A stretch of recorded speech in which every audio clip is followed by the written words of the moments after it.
Сәлеметсіздер ме, құрметті оқушылар? Бүгін сіздермен бірге Аялма апай география пәнінен қаңтар отырысында келуі мүмкін сұрақтарды бірге талдайтын боламыз.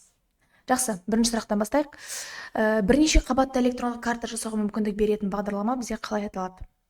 10 мен 11 сыныптың ішінде бізде картография және де гаж атты бөлімде осы тақырып бар. Бұл сұрақта электронды карта деп отырғанымыз ол бізде сандық карталар, күнделікті өзіміздің өмірімізде қолданатын, мысалға, Яндекс карта, Тугис карталар осыған жатады. Бірақ біз ол карталарды ненің көмегімен жасай аламыз деген сұрақ.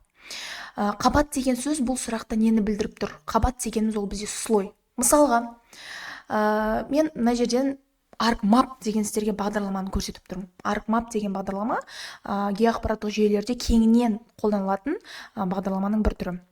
Өзімізге керекті кез келген бір картаны жасап шығару үшін біз белгілі бір сайтқа кіріп, сандық форматтағы деректі жүктеп аламыз. Ол сандық форматтағы дерек сол программаның ішінде каталог бөліміне автоматты түрде түседі. Еске түсіреге, картография бөлімін бізде каталог бөлімінен кейін берілген ақпаратты экран бетіне шығарудың екі тәсілі бар. Біріншісі растрлық, екіншісі векторлық. Дұрыс қой. Сол деректер картаға енген кезде, сол енген деректер қабат деп аталады. Ол қабат бізде мынау экранның сол жағында layer деп тұр ғой, сол бөлікке түседі екен. То есть layer дегеніміз тікелей аудармасында қабат деп аударылады. Мысалға, сіз белгілі бір жердің физикалық картасын жасау үшін сізге қандай қабаттар керек? Өзен қабаты, көл қабаты, орман қабаты, тағы да. Яғни қабат деп тұрғанымыз ол бізде дерек болады екен. Соларды біріктіру арқылы, бір-бірімен беттестіру арқылы біз карталарды құрастырып шыға алады екенбіз. Яғни бағдарламаны сұрап тұрғандықтан бұл жерде бізде дұрыс жауап ArcGIS болады. Былай қарап тұрсақ, А, Б, Д деңгейіндегі вариантындағы сұрақтардың жауаптардың барлығы бізде сәйкес келеді. Себебі ол гажда қолданылатын ең танымал бағдарламалар. Бірақ бұл жерде жалпылай сұрап тұр, Мысалы, CorelDRAW, Adobe Photoshop, Corel Painter неге келмейді? Себебі сұрақта бізде нақты сұралу керек еді. Ол қандай форматтағы деректер? Векторлық форматтағы деректер ма, әлде растрлық форматтағы деректер ма? Деген сияқты. Бір-бірімен беттестіріп, бір қабатты екінші қабатпен беттестірген кезде қолданылатын бағдарлама ол ArcGIS. ArcGIS-тің бізде көп түрі бар. ArcMap, ArcView, ArcInfo, тағы да басқалар деп кете береді. Енді бізде 11 сыныпта сіздер жаттап алу керек маңызды кесте бар. Соны қазір мен көрсетемін. Скриндап жаттап аламыз. Ол кестеге көшпес бұрын біз экран бетіне шығарудың екі тәсілін бір қайталап өтейік. Векторлық форматтағы деректер и растрлық форматтағы деректер деп бөлінеді. Растрлық форматтағы деректер деп отырғанымыз ол бізде кішкентай ұяшықтардан, пикселдерден тұратын деректер. Олар көбінесе бізде ғарыштық фотосуреттерде қолданылады екен. Мысалға, біздің телефонымыздың экраны, телевизордың экраны барлығы растрлық дерекке жатады.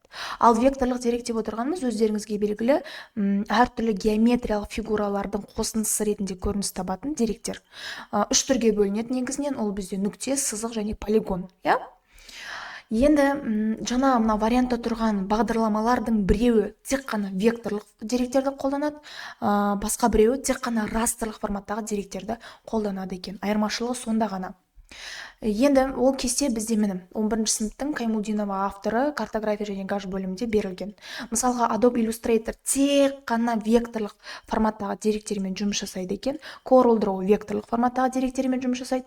Macromedia 3 өлшемді 3D модель жасауға арналған бағдарлама. Adobe Photoshop енді атайтып тұр, Photoshop, яғни кәсіби фотосуреттер жасауға арналған бағдарлама. Corel Painter растрлық деректермен жұмыс жасайды. Одан кейін Corel Photo Paint растрлық деректермен жұмыс жасайды деп берілген екен. Соны біз не істейміз? Жаттап алу керекпіз. Келесі, екінші сұрақты қарайық. ГТР-дің құрамдас бөліктері. Бұл жерде ГТР деп отырғанымыз не? Расшифровка. Ғылыми техникалық революция деп аталады. Яғни ғылымның қарқынды дами бастаған кезеңі. Бізде ғылым қашан дами бастады? Қарқынды. Шамамен алған кезде 20 ғасырда, 1940-1960 жылдардың аралығында ғылымның, техниканың дамуы қарқынды жүрді. Негізінен ГТР-ның бізде көп сұралатын бөліктері осы 4 бөлігі бар бізде. Соның 3-ші мен 4-ші құрамдас бөлігі жиі келеді ұбт-да. Негізінен 4 құрамдас бөлігі бар, жаттап аламыз. Оның біріншісі ғылымның өзі. Яғни ГТР-дің ең бірінші құрамдас бөлігі ғылымның өзі. Екіншісі техника және технология. Мысалы принтер, ноутбук, дигитайзер, плоттер деген сияқтылардың барлығы ол бізде техника. Соны жасалу әдісі, реті ол алгоритм, яғни технология болады. Одан кейін үшіншісі өндіріс. Біз нені өндіреміз? Мысалы робот жасау, автоматизация, компьютерлер жасау, робот жасау, олардың барлығы бізде өндіріс құрамдас бөлігіне кіріп кететін болса, төртіншісі управление, яғни басқару болады. Көп келеді, ретмен жаттап аламыз. Үшіншісі өндіріс, төртіншісі басқару. Яғни бұл жерде дұрыс жауап болады бізде басқару. Себеп қалғандары бізде мүлдем келмейді. Келесі сұрақ. Роман тіл тобына жататын халықтар. Біз білеміз, дүние жүзінде жалпы неше тіл тобы бар еді, неше тіл әулеті бар еді деп сұрайын. Бізде жалпы дүние жүзінде 18 тіл әулеті бар. Сол 18 тіл әулетінің ішіндегі ең кең таралған тіл әулеті ол бізде үнді Еуропа тіл әулеті. Неге? Себебі үнді Еуропа тіл әулетінде жалпы халықтың 45% осы тіл әулетіне жатады және сол тілдерде сөйлейді деген сөз. Үнді Еуропа тіл әулетінің өзі бізде 10 шақты топқа бөлінеді. Бұл жерде бізде соның ішіне кіретін роман тіл тобын сұрап тұр. Роман тіл тобына негізінен былай карта бойынша жатайтын болсақ, оған көбінесе оңтүстік және батыс Еуропа елдері, сосын Латын Америка елдері кіріп кетеді екен. Яғни бұл жердегі дұрыс жауап бізде румындар болады. Румындар. Неге? Себебі бізде 7-ші сыныпта Егорина авторы бойынша кесте бар. Мынау үнді Еуропа тіл әулеті ең кең таралған, соның ішіндегі роман тіл тобына жаңа ғана айта кеткен оңтүстік және батыс Еуропа плюс Латын Америка елдері жатады дедік. Яғни Италия, Испания, Каталон, француз, португал, румын, жаңа вариантта болған румынды көріп тұрмыз. Одан кейін Молдова, Аргентина, Бразилия, Мексиканы да айталады екенбіз. Латын Америка деп тұрғанымыз ол бізде солтүстік Америкада орналасқан Мексика елімен, орталық Америка елдерімен, оңтүстік Американың барлық елдерін қамтитын аймақ. Ал Европа бізде өзі бөлінеді. Мына жердегі Португалия, Испания шатастырмаймыз, ол бізде оңтүстік Европаға кіріп кетеді. Сол үшін де олар роман тіл тобына жатады екен. Яғни дұрыс жауап бізде румындар болды. Жақсы, келесі сұрақ. 4-ші сұраққа мән берейік. Былай дейді, Австралияның дамыған бөлігі.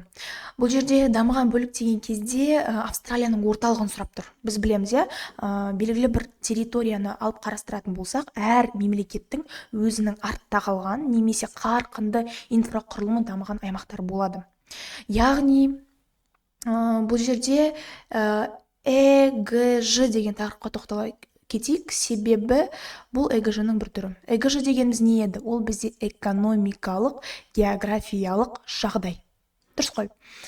Экономикалық, географиялық жағдай негізіне типтері бойынша төртке бөлінеді. Яғни, оны бізде орыстың Баранский деген ғалымы осындай төрт түрге бөліп көрсете кеткен екен.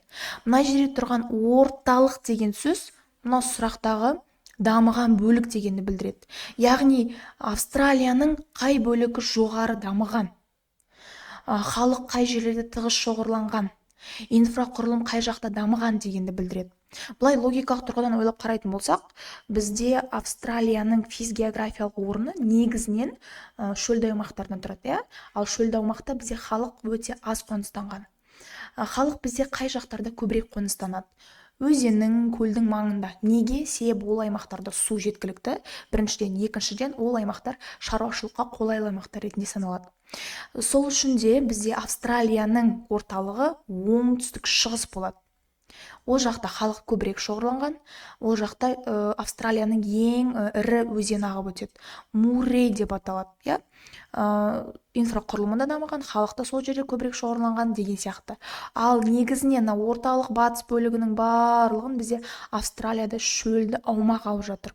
Сол үшін де ол бөлігі дамымаған. Яғни бізде дұрыс жауап болады Б. Б жауабы. Бұл жердегі экономикалық, географиялық жағдайдағы дамыған бөлік дегеніміз, жаңа ғана айта кеттік, орталық деген түрге кіріп кетеді. Яғни белгілі бір мемлекеттің немесе белгілі бір территорияның жоғары дамыған деңгейін көрсетеді екен. Соны жаттап аламыз. Кейде бізде сұрақтар сұралуы мүмкін, мысалы Қытайдың орталығы қай бөлік деп. Қытайдың орталығы уже шығыс. Неге? Себебі Қытайдың батысында қандай аймақтар орналасқан? Таулы аймақтар орналасқан. Былай қарап тұратын болсақ, таулы аймақтарда бізде халық аз шоғырланады. Себебі климаттық жағдайдан болсын, олар қолайсыз келеді екен. Немесе былай сұрайды, ақш мемлекетінің орталығы қай бөлік? Ол бізде солтүстік шығыс. Себебі ақштың батысында Кордильера тауы бар, ал таулы аймақта бізде халық аз қоныстанады екен, иә? Соны жаттап алайық. Кеттік. Келесі 5-ші сұрақ. Солтүстік батыс азимут. Біз білеміз, иә, азимуттың негізгі көкжиек бағыттары бар. Негізінен азимут бізде үнемі градус есебімен өлшенеді. Мысалға, мектептен үйге дейінгі азимут есепте, градус есебімен, иә. Яғни азимут деп отырғанымыз белгілі бір зерттеу объектісінен солтүстікке дейінгі бағытты көрсететін аралық. Былай бөлінеді, негізгі көкжиек бағыттары, горизонт бағыттары солтүстік, оңтүстік, шатастырмаймыз, мынау бізде батыс, мынау бізде шығыс. Оң жағымыз үнемі шығыс. Сол жерде азимуттың градус шамалары 0-ден басталады да. Мына жер 90 болады. Шығыс бөлігі, оңтүстік бөлігі бізде 180 болады. Батыс бөлігі ол бізде 270 болады. Ал солтүстік бөлігі бізде 360 болады. Яғни солтүстік батыс азимут деп отырғанымыз ол бізде аралық бағытқа кіріп кетеді. Негізгі 4 горизонт бар и басқа да аралық бағыттар болады. Солтүстік батыс азимут дегені шамамен алған кезде мына бір бөлік. Яғни 270 градус пен 360 градустың аралығында орналасқан дегенді білдіреді. Яғни бізде дұрыс жауап болады қайсы? Д. 315. Мысалға 45 градус ол қайсына кіріп кетеді сонда? Солтүстік шығысқа кіріп кетеді. Неге? Себебі 0 мен 90-ның аралығында орналасқан. 360 неге кірмейді? Себебі тек қана солтүстік азимутты ғана көрсетеді. 270 ол бізде тек қана батыс азимутты көрсетеді екен. Кейде сұрақтар болуы мүмкін, керісінше күрделендіріп берілген. Мысалы, солтүстік батыс азимутқа қарама-қарсы орналасқан азимут. Енді солтүстік батысқа оңтүстік шығыс қарама-қарсы орналасқан. Яғни ол бізде 90 мен 180 градустың аралығында жатыр. Демек 90 мен 180-ның арасындағы бір градус есебін алу керек болады. Жақсы. Соны жаттап аламыз. Шығыс жақ үнемі 90 болады. Келесі сұрақ. 6-шы сұрақ. Былай дейді. Азық-түлік жетіспейтін, яғни ресурс жетіспейді. Бірақ оны сатып алу мүмкіндігі бар мемлекеттің астанасы. Бұл сұраққа жауап беру үшін біз бірінші адамзаттың ғаламдық проблемалар деген бөлім бар ғой, 10 мен 11 сыныпта. Сол тақырыпқа бір шолу жасап өтейік. Негізінен дүние жүзінде ғаламдық проблемалар неше түрлі топтарға бөлінеді. Дүние жүзіндегі ең бірінші орында тұрған проблема ол бізде бейбітшілік мәселесі. Былай қарап тұратын болсақ, расымен де елде бірінші бейбітшілік пен тыныштық болу керек. Одан кейін екінші орында тұрған мәселе ол азық-түлік мәселесі. Яғни ресурс жетпейді, тамақ жетпейді. Сол процесс қай елдерге тән? Негізінен бұл жерде дұрыс жауап болады Жапония. Ал Жапонияның астанасы ол бізде Токио. Себебі кітапты бір қарап өтейік.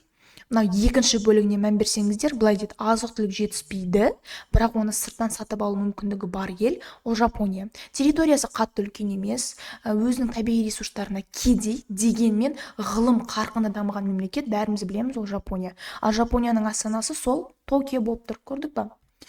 Сеул ол оңтүстік Кореяның астанасы білеміз, Филиппиннің астанасы Манила, ал Индонезияның астанасы Джакарта, Бірақ бұл жерде Индонезияның астанасын болашақта өзгертеді деген тұжырым бар. Соны естен шығармайық.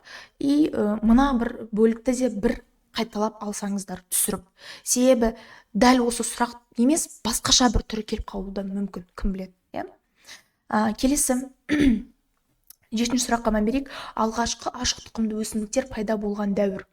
Ашық тұқымды өсімдіктер деп отырғанымыз не? Яғни оның тұқымы сыртында орналасқан өсімдіктер. Мысалға, арбуз немесе алма деген сияқтылар жатпайды. Неге? Себебі олардың тұқымы сол жемістің ішінде орналасады.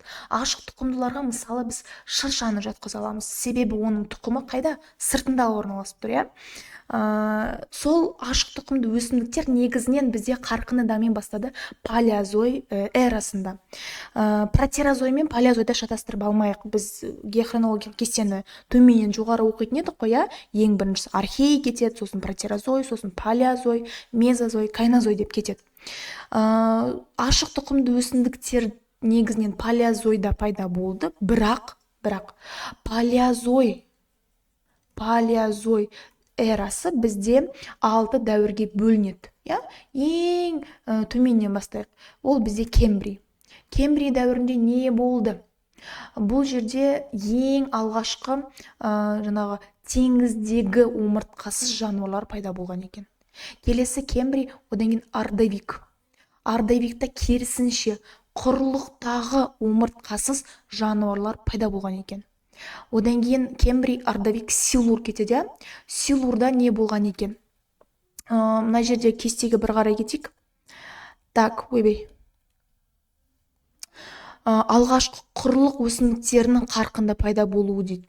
Құрлық өсімдіктері, яғни құрлықта кәдімгідей өсетін жоғары сатыдағы өсімдіктер дегенді білдіреді. Одан кейін Кембрий, Ардавик, Силур, Дивон кетеді. Дивон жайлы сіздер жаттап алу керек маңызды ақпарат. Ол бұл дәуірде бізде балықтар қарқыны дами бастаған. Ең негізгі кілт сөзі. Одан кейін Силур, Дивон, карбон. Карбонды кейде бізде тас көмір деп те атайды. Карбон, тас көмір, екі варианты келеді. Бұл жерлерде бізде жер бетінде негізінен сол тас көмір сияқты тау жыныстары жауып жатты. Бірақ одан бөлек қос мекенділер қарқыны дами бастады. Бірақ тек қана онымен ғана тоқталып қоймаған. Алғашқы бауырмен жорғалаушылар қарқыны дами бастады. Одан кейін батпақтанған аумақтардың қарқыны дамуы көрініс тапқан екен. Бір емес, бірнеше процесс. Бұл жерде негізінен көбінесе көзге түсетін факт, ылғалды климат пайда болған. Соның негізінде әртүрлі ағаштар өсе бастаған. Мысалға, қылқан жапырақты папоротник немесе жалпақ жапырақты папоротник, плаун деген сияқты ағаштардың өсу ол бізде тас көмірде көрініс тапқан екен. Одан кейін бізде Перим кетеді. Перим дәуірінің басты ерекшелігі осы. Ашық тұқымды өсімдіктер бізде Перимде пайда бола бастаған. Осы тізбекті жаттап алайық. Мына жерде тұрған Кембрий ол Байкал қатпарлығына кіріп кетеді. Ардавик, Силур, Дивон ол бізде Каледон қатпарлығы, ал тас көмір мен Перим ол бізде Герцен қатпарлығына кіріп кетеді екен. Яғни дұрыс жауап бізде Д болады. Келесі, бұл бізде Айбілмажынова 8-ші сынып литосфера бөлігіндегі кесте. Сонау архей-протерозойдан бастаймыз, одан кейін палеозойға кетеміз, одан кейін мезозой, одан кейін кайнозой. Жақсы, келесі 8-ші сұрақ. Ғылыми жаңалықтар ашатын елдер типі. Негізінен былай қарап тұрсақ, ғылым бізде қай елдерде дамыған? Жоғары экономикасы бойынша жоғары қарқыны дамыған елдерге тән. Бізде елдер дүние жүзілік шаруашылық құрылымы бойынша үшке бөлінеді. Бір елдерде ауыл шаруашылығы қарқыны дамыған, бір елдерде өңдеуші өнеркәсіп қарқыны дамыған, бір елдерде осы қызмет көрсету, ғылым деген сияқты салалар қарқыны дамыған. Яғни мына жердегі блок схемаға, блок сызбаға бір мән беріп кетейік. Өндіруші өнеркәсіп ол бізде бірінші секторға кіріп кетеді. Бұларға бізде жаңағыдай ауыл шаруашылығы немесе отын-энергетикалық ресурстар кіріп кетеді. Мал шаруашылығы, егін шаруашылығы және аквакультура. Аквакультура деп отырғанымыз ол бізде балық шаруашылығы деп айтады, немесе марикультура деп атайды оны. Ал өңдеуші өнеркәсіпте отырғанымыз белгілі бір шикізатты алып, оны ары қарай өңдеуді талап ететін салалар дегенді білдіреді. Мысалға, машина жасау, металлургия, химия өнеркәсібі, ағаш өнеркәсібі, тағы да басқалары осыған кіріп кетеді. Үшіншісі ол бізде қызмет көрсету саласы, яғни бұған жаңа біз айтқан ғылым, туризмнің дамуы, рекреациялық аймақтар осылар кіреді екен. Яғни осы шаруашылық құрылым бойынша дүние жүзіндегі барлық елдер төрт типке бөлінеді. Оның біріншісі аграрлы елдер. Аграр деген сөз мына жерде грек тілінен аударған кезде жер деген мағынаны білдіреді. Яғни ауыл шаруашылығы қарқынды дамыған елдер. Экономиканың бірінші секторы қай елдерде дамыған? Аграрлы елдерде. Екінші топ ол бізде аграрлы шикізатты елдер дегенді білдіреді. Яғни ол елдерде өндіруші өнеркәсіп, жаңа біз айтып кеткен отын-энергетикалық ресурстар, мұнай, көмір, газ және де ауыл шаруашылығы қарқынды дамыған елдер типін білдіреді. Үшіншісі индустриялық елдер. Индустрия деген сөзді естіген кезде біздің ойымызға не түседі? Индустрия дегеніміз ол бізде өндірістің қарқыны даму дегенді білдіреді, иә? Фабрикалардың соғылуы, зауыттардың соғылуы, темір жолдың салынуы, көлік жолдардың салынуы, олардың барлығы индустрияға кіреді. Яғни бұл типтерде жаңа мен айта кеткен машина жасау, металлургия, химия өнеркәсібі деген сияқты салалар осы индустриал елдерге тән болады екен. Яғни мына жерде индустриал елдерге өңдеуші өнеркәсіп тән дегенді білдіреді. И соңғысы ол бізде постиндустриал елдер. Бұл елдерде жаңа айта кеткендей қызмет көрсету саласы басым. Демек, 8-ші сұрақтың дұрыс жауабы бізде С болады екен. Яғни әр вариантты сіздер былай методом исключения, былай таңдап, мынау келеді, мынау келмейді деп саралай отыра сіздер дұрыс жауабын белгілей аласыздар. Индустриал елдерде өңдеуші өнеркәсіп қарқыны дамыған, аграрлы елдерде ауыл шаруашылық қарқыны дамыған, постиндустриал елдерде қызмет көрсету мен ғылым қарқыны дамыған, одан кейін аграрлы шикізатты елдерде ауыл шаруашылығы мен өндіруші өнеркәсіп қарқыны дамыған. Өндіруші мен өңдеушіні шатастырмаймыз. Келесі. 9-шы сұрақ. Қызмет көрсету көлік жататын экономика секторы. Жалпы мына жерде тұрған экономика деген сөз грек тілінен аударған кезде шаруашылықты басқару деген мағынаны білдіреді. Негізінен экономиканың бізде 4 секторы бар. Осының ішіндегі қызмет көрсету көлік толықтырам. Сауда және байланыс деген секторлар, бөліктер, ол экономиканың 3-ші секторына кіргізеді екен. Тағы да қайталаймын, ГТР-дің бізде 3 пен 4-ші құрамдас бөліктері көп келеді, экономиканың 3-ші мен 4-ші секторлары жиі келеді. Себебі олар әдейі шатастырады бізде. Негізінен бізде 11-ші сыныпта геоэкономика бөлімінің 1-ші тақырыбында осы сызба берілген. Жаттап алайық. Экономиканың 1-ші секторына табиғатты пайдаланатын бастапқы салалар жатады дейді. Яғни оларға жаңа біз айта кеткендей ауыл шаруашылық секторлары кіреді екен. Одан кейін экономиканың 2-ші секторы дегеніміз өңдеуші өнеркәсіп. Машина жасау, химия, дәрі-дәрмек, ағаш өнеркәсібі кіреді. 3-шісі қызмет көрсету, көлік, сауда және байланыс. 4-еу. 4-шісі басқару, ғылым және қаржы. Яғни дұрыс жауап болды бізде С. Қызмет көрсету, көлік плюс сауда және байланыс. Барлығы 3-ші секторға кіреді екен. Жақсы. Мұнан бір түсір алсаңыздар болады, и жазып жаттап алсаңыздар тіптен жақсы. Келесі. Гидросфера бөлімі 8-ші сынып өзен аңғарлары деген тақырып. Берілген суреттегі 3 санмен көрсетілген элемент. Яғни бұл нені білдіреді? Кітаптағы біз әр сөйлемнен бұрын суреттегі ақпараттарды мұқият оқу керекпіз. Былай делінген, алдымызда көрініп тұрған жер бедері ол бізде өзен аңғары. Өзен аңғары дегеніміз не? Өзен аңғары дегеніміз ол бізде мынау өзен өзі ағып жатыр. Өзеннің бастауы деп аталады, өзеннің құяр жері саға деп аталады, дұрыс қой. Өзен қайда келіп құяды бізде? Өзен қайда келіп құяды? Көлге келіп құяды, мұхитқа келіп құяды, одан кейін теңізге немесе басқа бір өзенге келіп құяды, дұрыс қой. Енді өзеннің бастауынан сағасына дейінгі барлық элементтерді қамтитын жер бедері ол өзен аңғары деп аталады. Өзен аңғары речная долина. Бүкіл жер бедерін қамтиды деген сөз. Ал мына жерде 4 деген санмен бізде не берілген? Ол бізде өзен арнасы. Өзен арнасы дегеніміз ол бізде өзеннің үнемі су ағып өтетін бөлігі. То есть қысы жазы сол жерде су ағып отырады. Үнемі су ағып өтетін бөлік ол бізде арна. Ал 3-ші санмен берілген элемент ол жайылма. Жайылманың орысшасы не бізде? Пойма. Яғни бізде өзен еш қашанда бір орында тұра бермейді ғой. Ол деңгейін өзгертіп отырады. Мысалы су тасқан кезде, қар еріген кезде, мұздық еріген кезде оның деңгейі міндетті түрде көтеріледі. Немесе қатты аптапыстықта не істейді? Оның деңгейі керісінше төмен түседі. Себебі булану жоғары болады.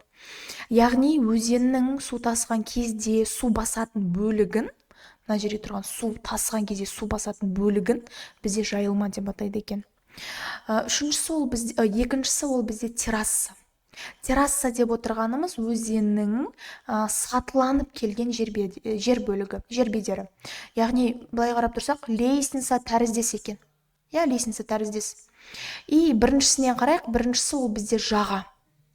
Жаға деп отырғанымыз ол берег. Яғни ол уже ең соңғы элемент өзен аңғарының. Соны жаттап алайық. Жақсы? Арна, жайылма, терраса, жаға. 4 бөлігі бар екен. Жақсы. Ары қарай кеттік. Келесі 11-ші сұрақ. Сандық карталардың мақсатына қарай жіктелуі. Сандық карта дегеніміз ол бізде электронды карталар кәдімгі. Мақсатына қарай негізінен бөлінеді. Сандық карта нені зерттейді? Жер бедерін зерттейді, климатты зерттейді, геологияны зерттейді, тағы да. Мақсатына қарай бізде бірнеше түрге бөлінеді. 11-ші сыныптың картография бөлімінде бар. Дұрыс жауабы болады бізде топография және гидрологиялық карталар. Топография деген сөз, негізінен топографиялық карталар, олар бізде тақырыптық карталарға кіріп кетеді. Негізінен олар жер бедерін көрсететін карталар, андай изосызықтар болады ғой карталардың бетінде, осындай горизонталь сызықтары. Осыны изосызықтардан құралған карта түрлері соның деректерін береді. Ол бізде топографиялық карталар. Енді гидрология деген түсінікті деп ойлаймын, ол бізде сумен байланысты, су нысандарымен байланысты карталар. Одан бөлек сызып алу керек және түсіріп алу керек ақпарат ол осы.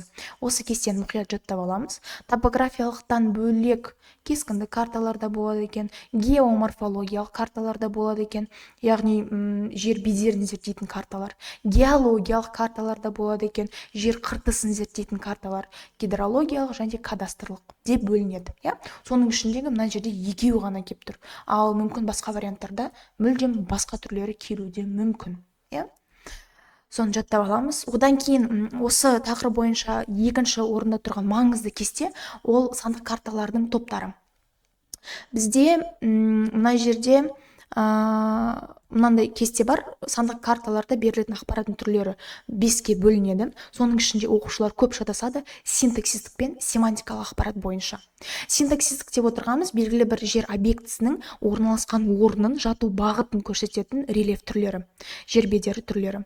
Ал семантикалық ақпараттар дегеніміз сол картада орналасқан нысандардың анықтамасын беретін, оларды сипаттайтын, кілт сөзі, сипаттау деп жаттап алсаңыздар, сипаттамасын беретін ақпарат түрлері ол бізде семантикалық карталар деп аталады екен. Мынау өзеннің тереңдігі неше метр, мынау бұғаздың ұзындығы неше метр, неше километр деген ақпараттарға семантикалық ақпарат жауап береді.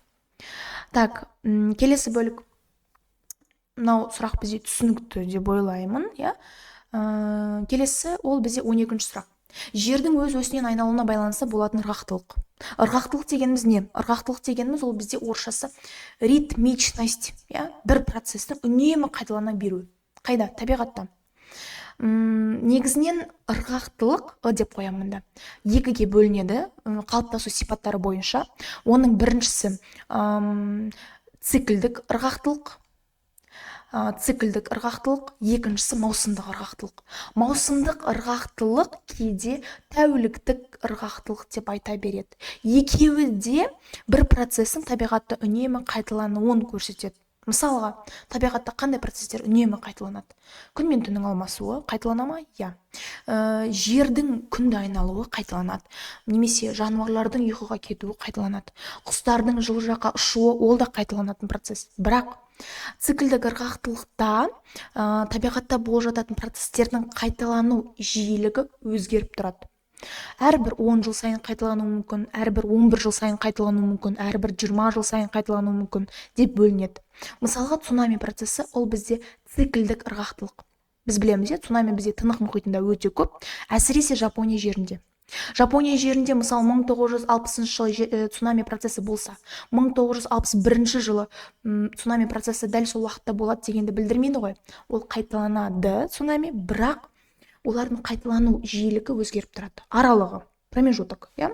Ал маусымдық ырғақтылықта керісінше ол процестер үнемі болып тұрады табиғатта. Күн мен түннің алмасуы, толысу мен қайту процестері, немесе тәуліктің алмасуы, күн мен түннің ауысуы, жердің күнді айналуы деген сияқты процестер, олар бізде маусымдыққа кіріп кетеді. Яғни, бұл жерде жердің өз осінен айналуына не жатады? Тәуліктің алмасуы. Қазір бір текст көрсетем. сол жерде сол ақпарат берілген кітаптың сөйлемінде. Тәуліктік циклдер дегеніміз жер шарының өз өзінен айналуы мысал бола алады. Оған күн мен түннің ауысуы жатады дейді. Күн мен түннің ауысуы дегеніміз ол бізде тәуліктің алмасуы дегенді білдіреді. Ал мына жерде тұрған құстардың миграциясы, яғни жылы жаққа ұшып кетуі дегенді білдіріп тұр ғой. Құстардың қайтуы, мезгілдердің ауысуы ол бізде керісінше маусымдық ырғақтылыққа кіріп кетіп тұр. Олар келмейді екен, иә. Топырақтың түзілуі өте ұзақ болатын процесс.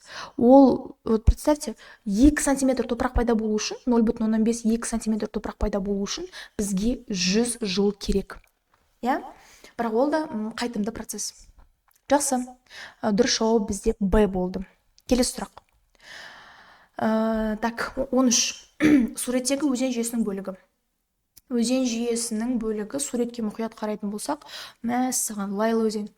Бұл бізде өзеннің несі деп аталады? Өзен қайда кеп құяды ол? Көлге, мұхитқа, тағы да басқа су нысандарына. Өзеннің құяр жері ол бізде не? Саға деп аталады. Бірақ осы жерде айту керек бір детальды ақпарат бар. Сағаның өзі өзен басқа бір су нысанына 2 түрде құяды. Біріншісі дельта жасап құюы мүмкін. Екіншісі эстуарий түрінде құюы мүмкін. Дельта деп отырғанымыз өзеннің басқа бір су нысанына осылай тарамданып, көп жолақтарға бөлініп, мына суреттегідей қарасаңыздаршы, мынау 1 жолақ, 2 жолақ, 3 кетті. Мынау 3-нің өзі тағы да бөлінді.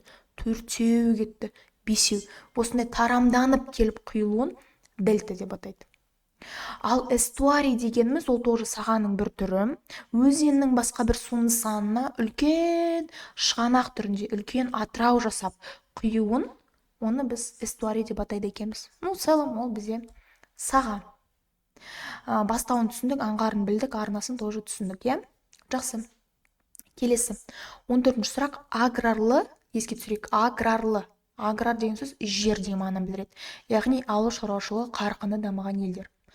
Елдердің нағыз үлгісі болатын мемлекеттер. Негізінен кітапта, геоэкономика бөлімінде 10-шы сыныпта, Каймулдинова кітабында бұл ақпарат бар. Негізінен Африка елдерін жатқызған 2 ел жаттап аламыз. Олар бізде Африканың шығысында орналасқан Сомали, и Африканың батысында орналасқан Сьерра-Леоне. Яғни дұрыс жауап болады бізде С. Болды. Экономиканың бірінші секторы қарқынды дамыған, ауыл шаруашылығы қарқынды дамыған. Бар табысты олар осы ауыл шаруашылығынан өндіріп алады екен. Жақсы. Келесі. Демография, әлеуметтік география бөлімі бойынша 8-ші сыныптың ішінде халық санағы, миграциялық көрсеткіштер деген тақырыптардан алынған сұрақ. 6 айдан артық өмір сүріп жатқан тұрғындар. Қалай аталады? Қандай тұрғындар? Бізде тұрғындардың барлығы тұрғылықты жері бойынша, пропискасы бойынша, 3 түрге бөлінеді. Бір жерде ұзақ уақыт тұрақты өмір сүріп жатқан халықтар, немесе уақытша өмір сүріп жатқан халықтар, немесе заңды түрде тіркелген халықтар деп. Енді 6 айдан артық өмір сүріп жатқан халықтар, олар тұрақты халықтар деп аталады. Постоянные жители. Ол жерде ұзақ уақыт бойы өмір сүріп жатыр, орын ауыстырмай. Нақты халық деп отырғанымыз тұрақты халықтар мен уақытша тұрып жатқан халықтардың қосындысын білдіреді. Яғни былай дейді, халық санағы кезінде зерттелінетін аумақта тұрақты және уақытша тұрып жатқан барлық тұрғындар. Үшіншісі, яғни порталда заңды түрде тіркелген, аталған аумақта заңды түрде тіркелген тұрғындар, дәл солай аталады, заңды тіркелген халық. Осы 1 мен 2 көп келеді. Яғни дұрыс жауап болды бізде қайсысы? А. Тұрақты халық. Жақсы. Бұл деректер не үшін керек? Жаңа халық санағын жүргізген кезде керек. Халықтың жасы, жынысы, білімі, тұрғылықты жері деген ақпараттардан бөлек олардың пропискасы да есепке алынады. Біз білеміз, халық санағы әрбір неше жыл сайын жүргізіледі? Әрбір 10 жыл сайын жүргізіледі. Келесі сұрақ. Қазақстанның кен орындар картасы берілген екен. Бұл сіздерге айта кетейін, ұбт-да картамен жұмыстарда беріледі. Сол кезде картада берілген барлық подсказканы барынша тиімді қолдануға тырысайық. Себебі көп жағдайда ол сұрақтың жауабы картаның өзінде тұрады. Былай деді, картадағы полиметалл кен орындары. Полиметалл деген не? Полиметалл дегеніміз грек тілінен аударған кезде поли көп деген мағынаны білдіреді. Яғни түсті металдар. Негізінен полиметалдарға бізде қорғасын жатады. Қорғасын мен мырыш, свинец и цинк. Қорғасын мен мырыш негізінен біз білеміз, түсті металдар таулы аймақтарда көбірек өндіріледі ғой. Қазақстан шығысында, оңтүстігінде көптеп өндіріледі екен. Негізінен картаның шетінде полиметалл кен орындарының шартты белгісі беріліп қойған екен. Былай қарап тұрсақ, Қазақстанның шығысында бар екен, Қазақстанның орталық бөлігі де кіреді екен, одан Қазақстанның оңтүстік бөлігі де кіріп кетеді екен. Енді полиметалл кен орындарының оңтүстіктегі бөліктері жайлы лайфхак, олардың барлығы сай деген сөзбен аяқталады. Ащы сай, Мырғалым сай, Байжан сай. Түркістан облысындағы полиметалл кен орындары, яғни ащы сай болады екен. Саяқ жаттап аламыз, ол бізде мыстың кен орындары. Ал мыстың шартты белгісі картада бізде тік төртбұрыш түрінде беріледі. Осылай боялады. Ащы сай түсіндік, полиметалл екен, қорғасын мен мырыш, түсті металл. Жітіқара, ол бізде асбест. Асбест Қостанайда көп өндіріледі. Кенсіз пайдалы қазба, құрылыста көптеп қолданылатын ресурс. Майқайың негізінен алтынның кен орны, Павлодар облысындағы.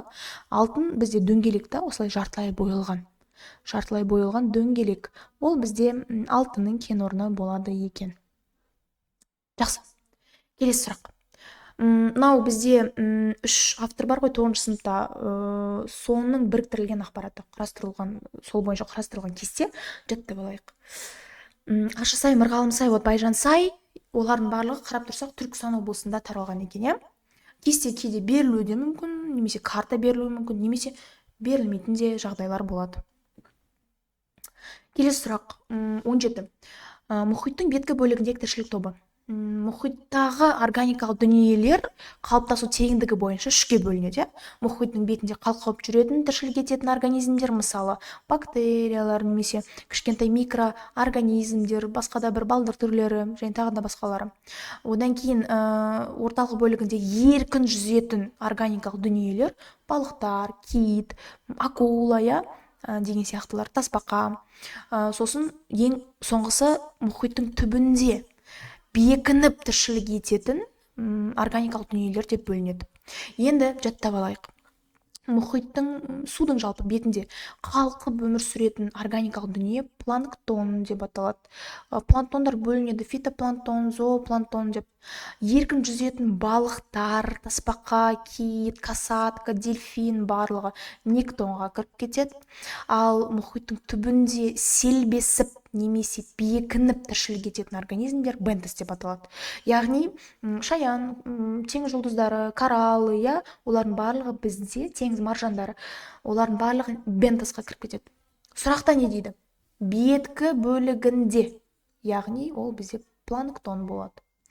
Палтус неге кірмейді? Палтус негізінен ол нектонға кіріп кетеді. Палтусты жаттап алайық, ол бізде кәсіби маңызы бар балықтар.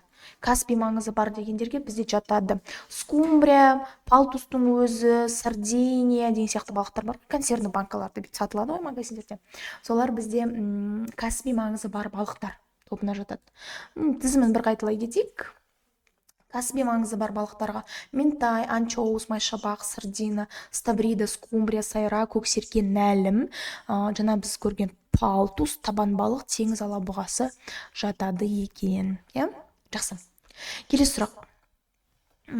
Сурет берілген, атмосфера тақырыбы, қателеспесем 7-ші сынып, Қаратабанов кітабы.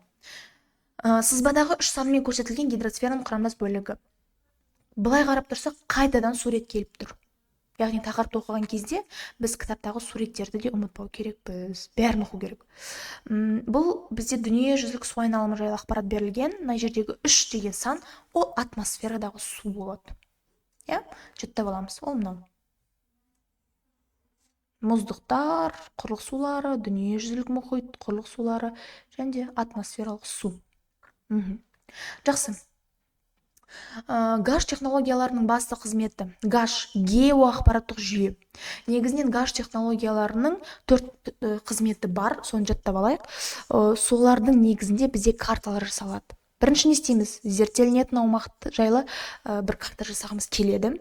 Ол аумақ жайлы біз просто так жасай алмаймыз ғой, суретін салып.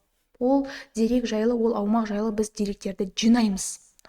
Яғни ең бірінші қызметі деректерді жинау.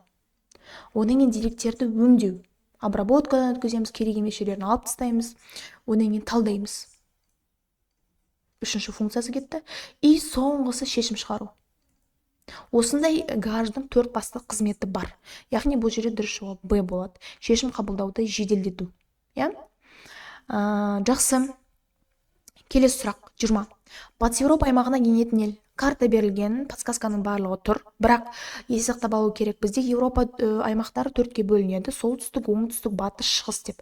Еуропада бізде орталық Еуропа деген ұғым жоқ. Батыс Еуропаға бізде мынау розовый, күлгін түспен берілген аймақтардың барлығы кіріп кеткен. Яғни бұл жерде дұрыс жауап болады. Мына жерде тұрған мемлекет сұрап тұр. Ол Бельгия. Испания кірмейді, потому что Испания батыс емес, оңтүстік Еуропа екен. Португалия осы күнге дейін батыс Еуропа деп келсек қателесеміз, ол бізде оңтүстік Еуропа болады екен, Одан кейін Испания келмейді. Норвегия ол бізде солтүстік Еуропа, Румыния ол бізде шығыс Еуропа болады.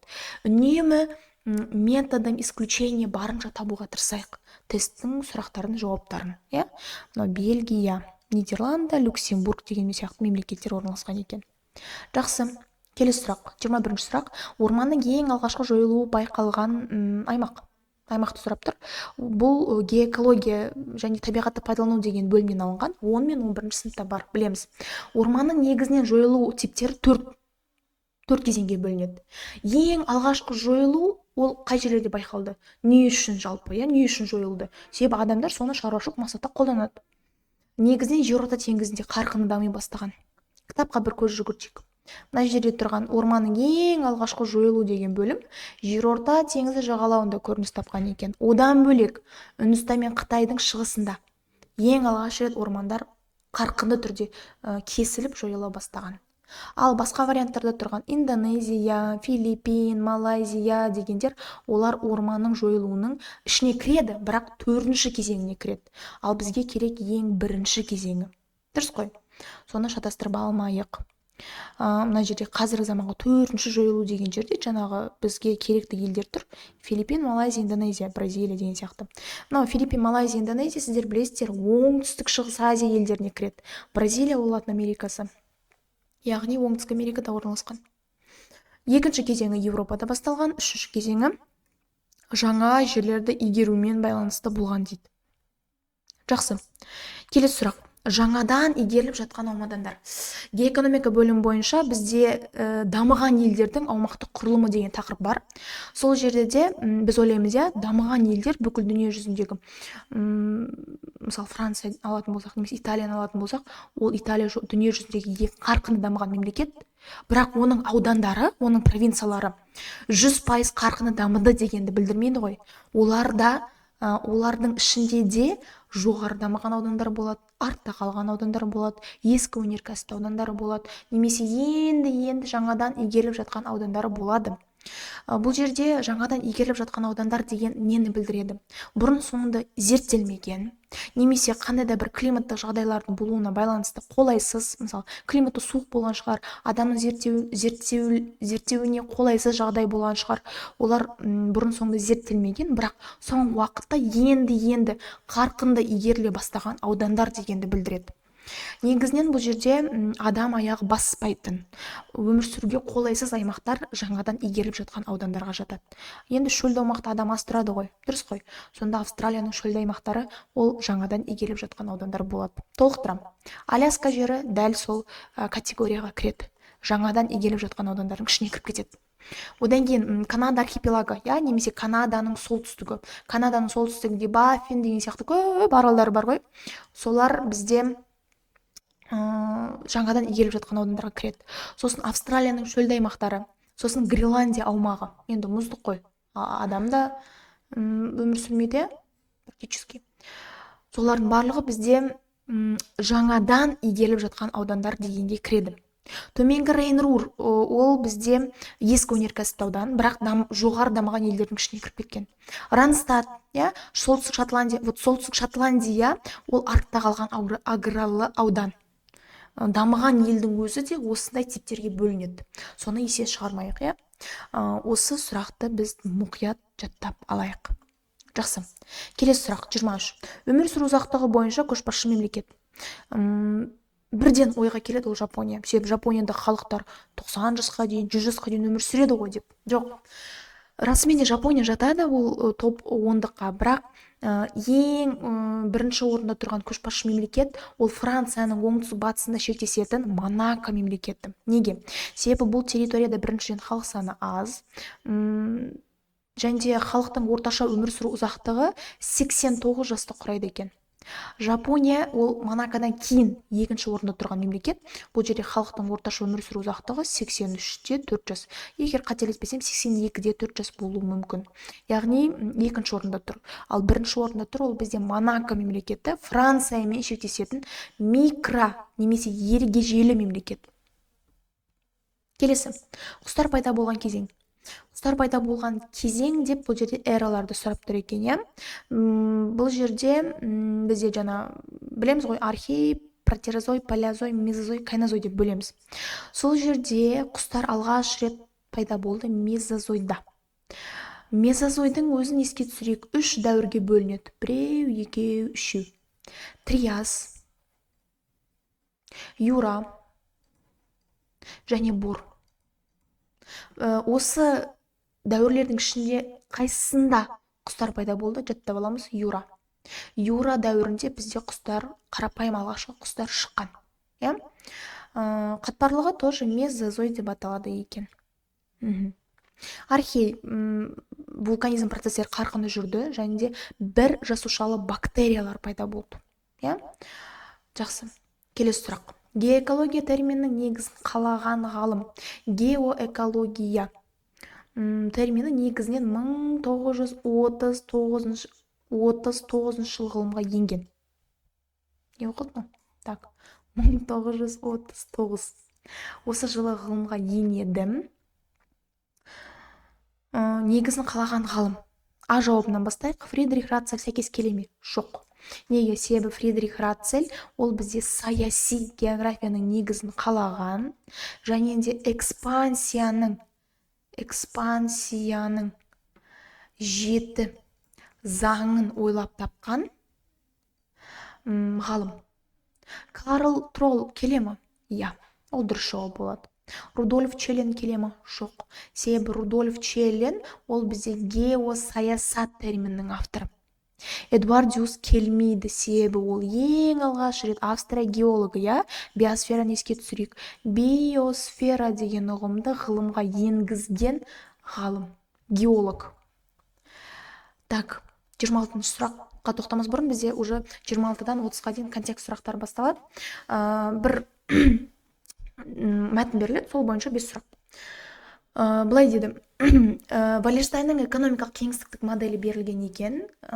Біз білеміз, Эммануэль Валерштайн бүкіл дүние жүзіндегі елдерді экономикалық қарқындылығы бойынша 3 типке бөлді. Экономикасы жоғары дамыған елдер ол бізде ғаламдық орталық деп аталады.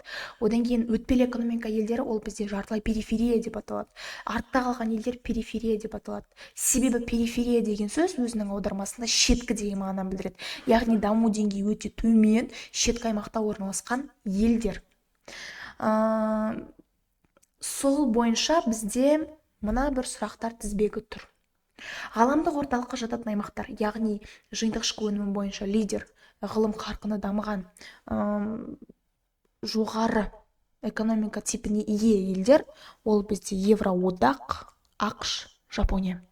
Евроодақ ол бізде ұйым, құрамында 27 мемлекетті біріктіретін ұйым. Жалпы Еуропада 46 мемлекет болса, Евроодақтың ішінде 27 мемлекет бар екен. Соның барлығын бізде біріктіреді ғаламдық орталық типіндегі елдер. Мына жерде ТМД, Португалия, Ирландия, Балқан түбегі, оңтүстік шығыс Азия деген варианттың барлығы жартылай периферия елдеріне кіріп кетеді екен. Жартылай периферия елдеріне кіріп кетеді екен. қазір осы бойынша тағы да бір сұрақтар келеді, соны бір қайталап өтеміз. Жартылай периферия дегеніміз өтпелі экономика елдері. Жақсы, келесі. Латын Америкасы, Африка, мұхит аралдары жататын шет аймақтар. Шеткі аймақтар, артта қалған аграрлы аудандар, олар периферия деп аталады екен. Енді мына жерде тұрған жартылай периферия және жапсарлас өтпелі аймақтар деген бөліктер, ол бір жауап. Просто синоним, да? Жартылай периферия елдері кейде жапсарлас өтпелі аймақтар деп те атала береді. Содан шатасып қалмайық. Келесі сұрақ.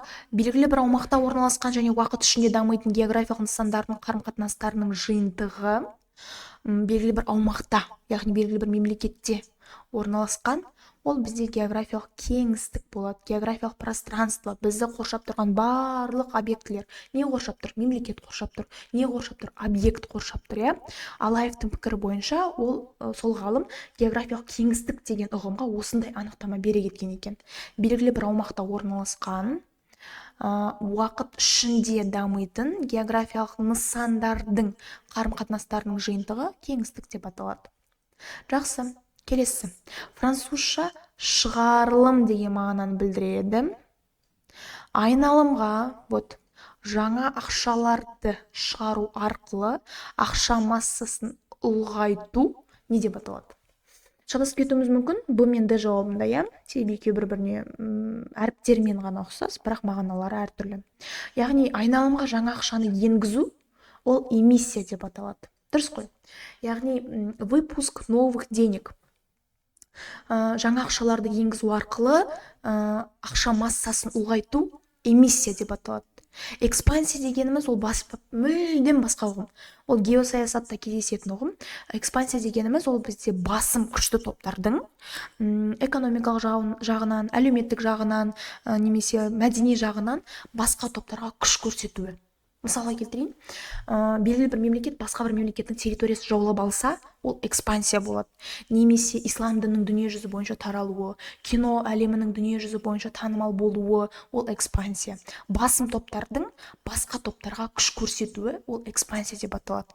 Мәдени жағынан болсын, ақпараттық жағынан болсын, немесе тақаны жағынан болуы мүмкін, әлеуметтік жағынан болсын, солай күш көрсету, ол экспансия. Эмиссия дегеніміз ол бізде ақша массасының ұлғаюы, жаңа ақшаның шығуы, ақша, иә? Ол эмиссия деп аталады. Цессия дегеніміз ол жерде белгілі бір мемлекет территориясының басқа бір мемлекетке берілуі дегенді білдіреді. Бір мемлекет басқа бір мемлекеттің территориясын сатып алуы мүмкін, немесе сыйға тартуы мүмкін. Ол цессия. Аккреция деп отырғанымыз негізінен кішкентай ғана мемлекеттерге тән, теңіз маңында орналасқан, жері жетпейтін мемлекеттер болады ғой. Олар өзінің жерін ұлғайту үшін жасанды аралдар соғады, жасанды құрлықтар соғады. Сол арқылы өзінің территориясын кеңейтеді. Яғни аккреция дегеніміз ол бізде белгілі бір мемлекет территориясының табиғи немесе жасанды, немесе техногендік жолмен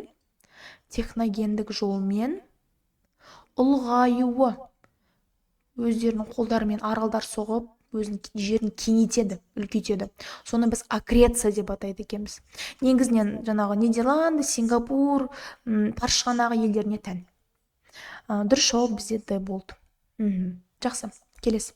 Жартылай периферия аймағына кіретін Валлштейннің моделі бойынша батыс Европа елі. Европа бөлінді ғой, батыс, солтүстік, шығыс, оңтүстік деп. Соның ішіндегі А ма әлде С ма? Былай ойлап қалсақ. Енді Грекия мүлдем кірмейді.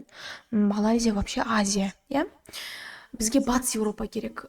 Португалия, жаңа сабақтың басында да айта кеткендей, ол бізде оңтүстік Европа. Бірақ жартылай периферия аймағына жатады. Сұрақта бірақ батысы керек.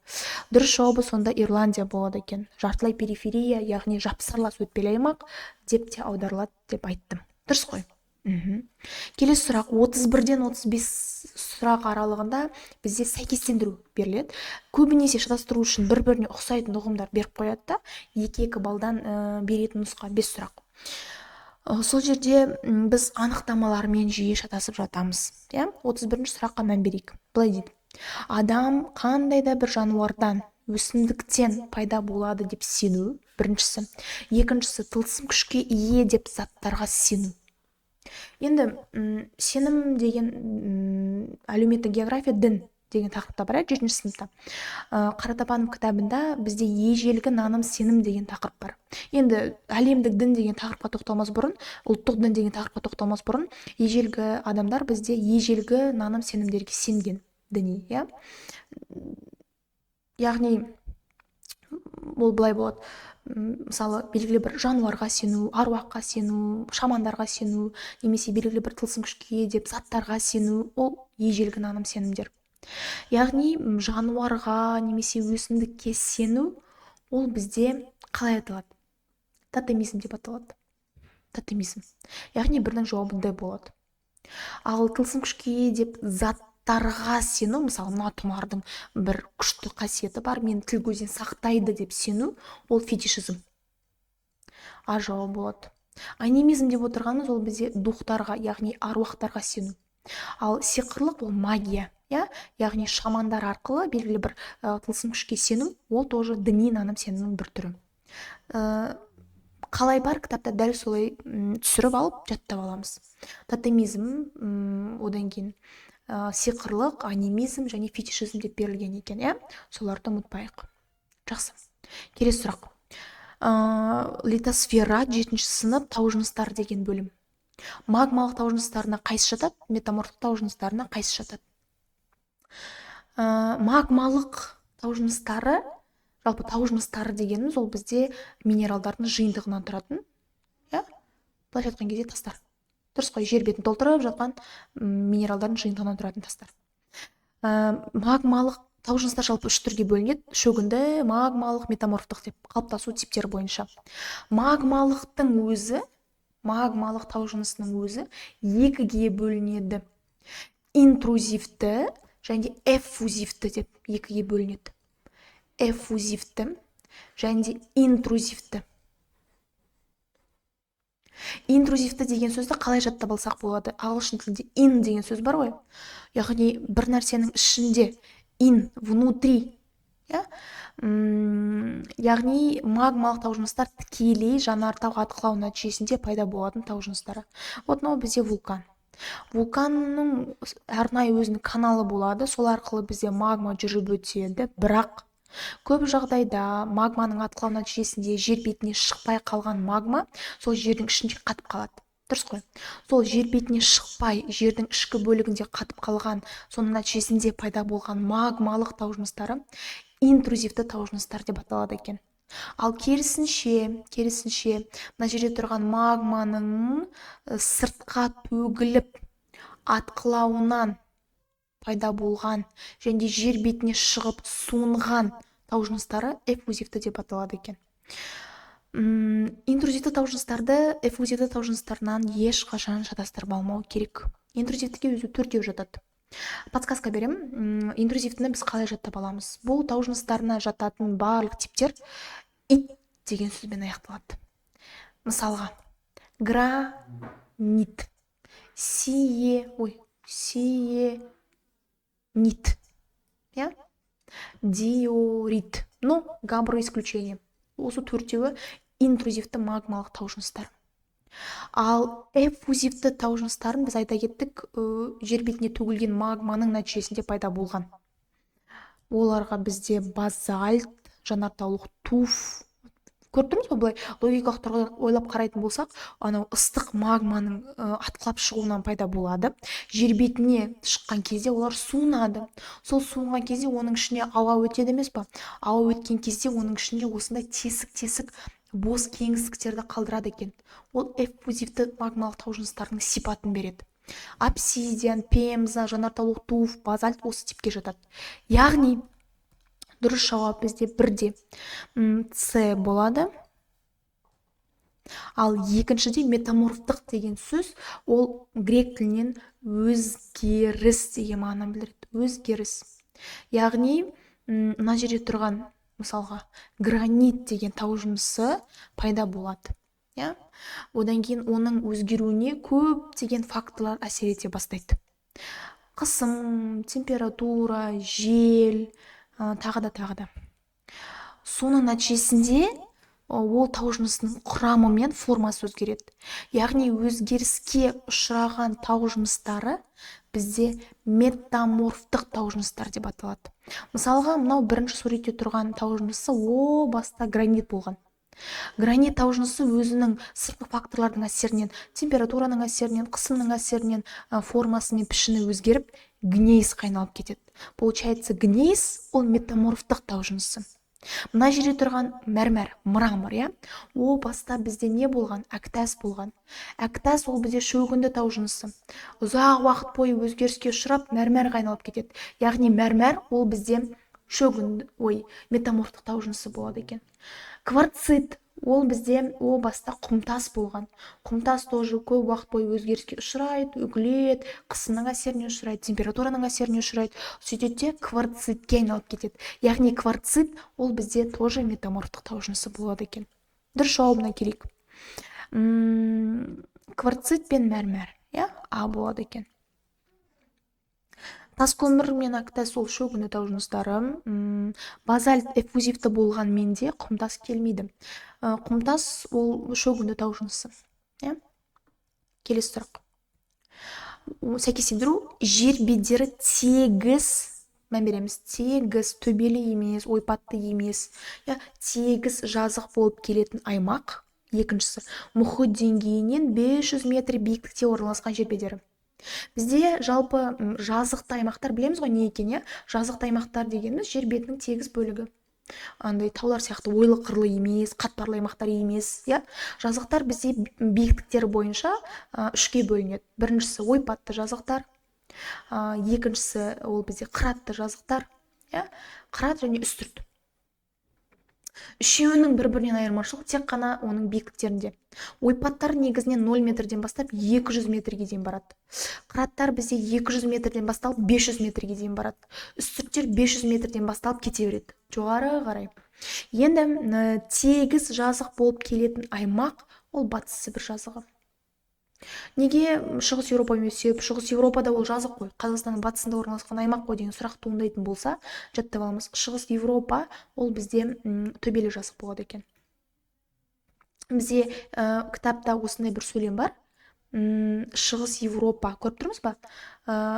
Олар негізінен төбелі жазықтар болады екен. Ал Батыс Сібір аймағы ол тегіс жазық. Беті түзу болады олардың көбінесе. Яғни Шығыс Еуропа ол бізде төбелі жазық.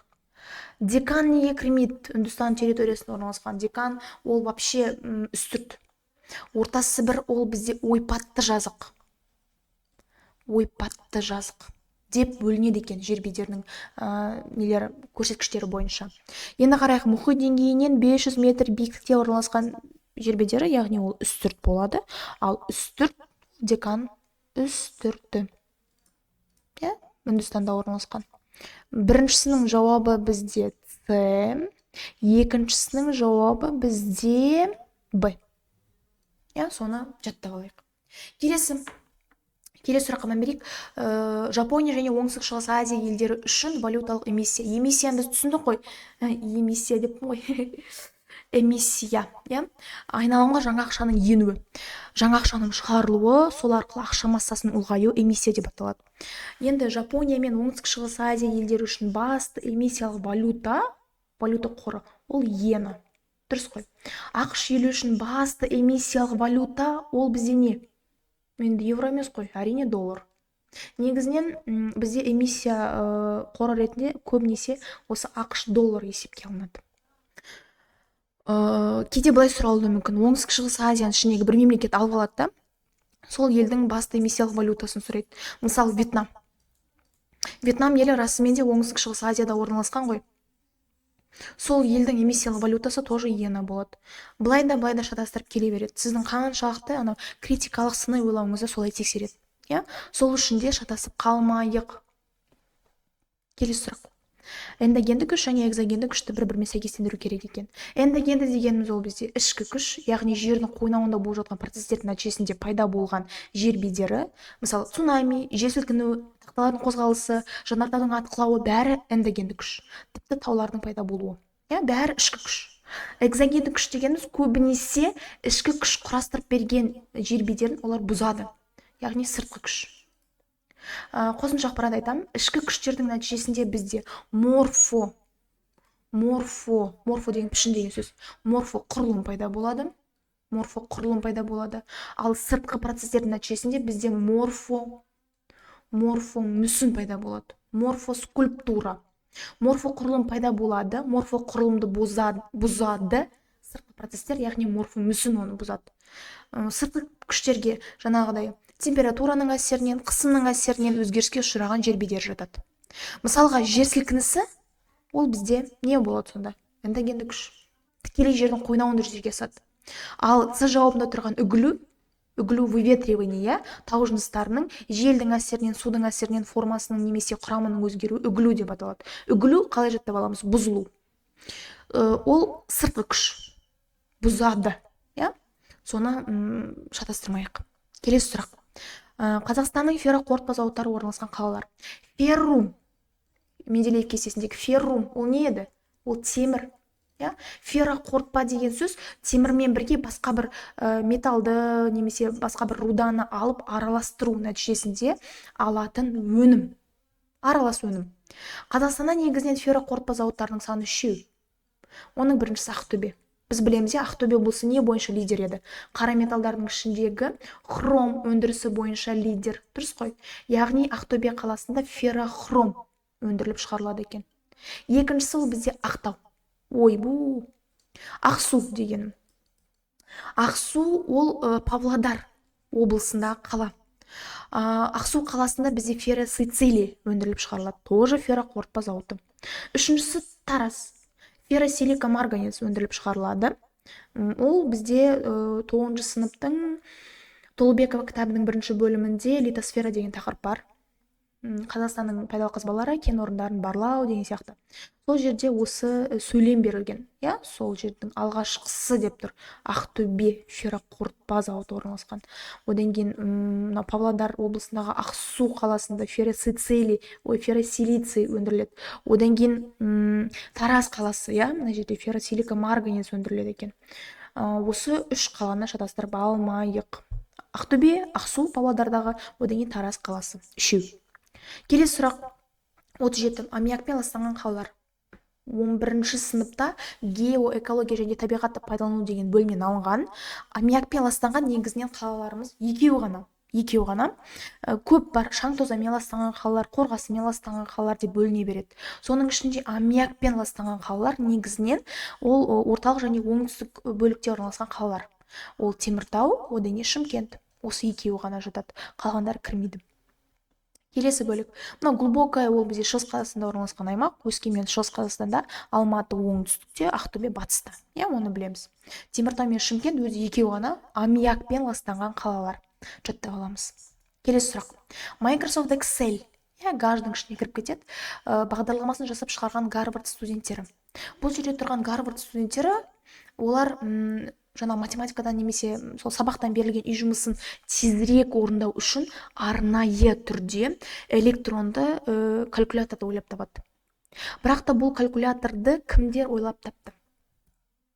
О баста Дэниэл Бриклин мен Роберт немесе Боб Фрэнкстон. Яғни дұрыс жауабы болады бізде Б және Е. Бұл екі Гарвардтың студенттері ең алғаш рет Excel деген бағдарламаны бірден ойлап таба қоймады. Ол бағдарлама басында басқаша аталған. VisiCalc деп аталды. VisiCalc дегеніміз 1979 жылы енді қарапайым калькулятор қолданушы деп аударылады. Кейіннен бұл бағдарлама енді обновление жүреді, басқа да функциялар енгізіледі, өзгереді ғой, жаңарады ғой. Сөйтсе ол бағдарлама жаңарып 1982 жылы мультиплан деп аталып кетеді. Мультиплан. Одан кейін 1985 жылы ол бағдарлама уже Excel деп аталады. Яғни қазіргі бүкіл әлем қолданатын Excel ол осы. Одан кейін 1987 жылы ол бағдарлама Windows деген үлкен корпорацияның құрамына кіреді. Осы даталарды жаттап алайық. Кім енгізді, қалай енгізді, нені енгізді, ұмытпайық. Келесі сұрақ 39. Тынық мұхитының су ағыстары. Ағыстар негізінен судың бетінде пайда болады. Оларда климатты құрастырушы, климатты реттеуші факторлар. Бірақ ағыстар температура көрсеткіштері бойынша суық және жылы деп бөлінеді. 7-ші сыныпта гидросфера бөлімінде бар бұл тақырып. Тынық мұхитты білеміз, дүние жүзіндегі ең алып үлкен мұхит, соның ішіндегі суық ағыстарды бізге белгілеу керек. Біртіндеп қарастырайық. Куросио келе ме? Жоқ. Расымен де Куросио ол тынық мұхитында орналасқан, бірақ ол қандай ағыс? Жылы ағыс. Жапонияның жағалауын шайып жатқан жылы ағыс ол Куросио. Муссон келе ме? Жоқ. Себебі ол біріншіден Үнді мұхитында орналасқан, екіншіден ол да жылы ағыс. Перу келе ме? Я. Себебі Перу деген мемлекет бар, ол бізде Оңтүстік Американың батыс бөлігінде орналасқан, я, солтүстік батысында. Соның жағалауын бойлай Перу деген суық ағыс ағып өтеді. Антиль келе ме? Жоқ. Неге? Себебі ол біріншіден Атлант мұхитында орналасқан, және де Антиль ағысы ол жылы ағыс. Калифорния. Я. Калифорния деген штат бар, Калифорния деген түбек бар, я. Сол Солтүстік Американың батысында, тынық мұхитында орналасқан суық ағыс ол Калифорния. Лабрадор келмейді, себебі ол Атлант мұхитында орналасқан, біріншіден. Одан кейін ол суық ағыс. Суық ағыс болса да ол тынық мұхитында емес. Сол үшін де ол дұрыс жауап болмайды. Так, мына жерде тұрған Калифорния картада 3 деген санмен берілген, ал Перу ағысы картада 5 деген санмен берілген. Куросио ағысы картада 22 деген санмен берілген, ал қандай варианттар болды? Муссон ағысы картада 19 деген санмен берілген. Одан кейін бізде қалды Лабрадор және Антиль. Антиль ағысы бізде картада 10 деген санмен берілген, ал Лабрадор ағысы картада 6 деген санмен берілген екен. То есть бұл картаны сіздер қалай бар, дәл солай жаттап алу керексіздер. Қай жерде қалай орналасқан, бағыттары қалай бұрылады, қандай жарты шарда, ненің жағалауын шайып жатыр, соның барлығы бойынша сұрақтар келеді. Дәл осы сұрақ келмесе де, оның осыған ұқсайтын сұрақтар да болады. Келесі 40-шы сұрақ: картадан А зоналық фактор тән нысандар немесе нысан. Бізде А зоналдық деген сөзге мұқият мән берсек, А деген сөз грек тілін аударған кезде жоқ деген мағына білдіреді. Яғни ешқандай зоналық заңдылыққа бағынбайтын, таулы аймақтарда ғана өсетін, сол жерде ғана кездесетін факторлар А зоналдық факторлар деп аталады. То есть А зоналдық факторлар көбінесе таулы аймақтарға тән. Мысалы, жазықты аймақтарда топырақтың таралуы, топырақтың жатуы, табиғат зоналарының орналасуы барлығы ендік бағытта жүреді ғой, батыстан шығысқа қарай. Демек, ол жерде қандай бағыт? Зоналылық ережесі сақталған. Ал таулы аймақтарда ондай заңдылық жоқ. Таулы аймақтарда А зоналық факторлық бар. То есть ол жерде топырақтың таралуы, өсімдіктің таралуы немесе табиғат зоналарының орналасуы барлығы тікелей түрде биіктік бойынша өседі. Яғни вертикалды бағытта қозғалады, зоналық заңдылығына бағынбайды. Демек, сіздер бұл вариантта тек қана таулы аймақтарды белгілеп шығу керексіздер. Батыс Сібір жата ма? Жоқ. Себебі ол бізде қандай? Ол жазық қой. Ол келмейді. Ертіс ол жата ма? Жоқ. Себебі ол өзен. Тұран ол ойпатты жазық келмейді. Мұғалжар болады. Қарақия келмейді. Себебі ол не? Ойыс. Қазақстанның ең төмен нүктесі Маңғыстау облысында орналасқан, -132 метр тереңдікте орналасқан жер бедері. Алтай ол дұрыс жауап. Қазақстанның шығысында орналасқан тау Алтай, ал батысында орналасқан Аласатау ол Мұғалжар. Осы екі жауап дұрыс болады екен. Жалпы бүгінгі тақырыпта біз біраз нәрсені қарастырдық деген ойдамын. Осының барлығын бір қайталап өздеріңізге жазып алуларыңызды сұраймын. Одан кейін келесі сабақта біз осы сұрақтарды тағы да толықтыра қарастыратын боламыз.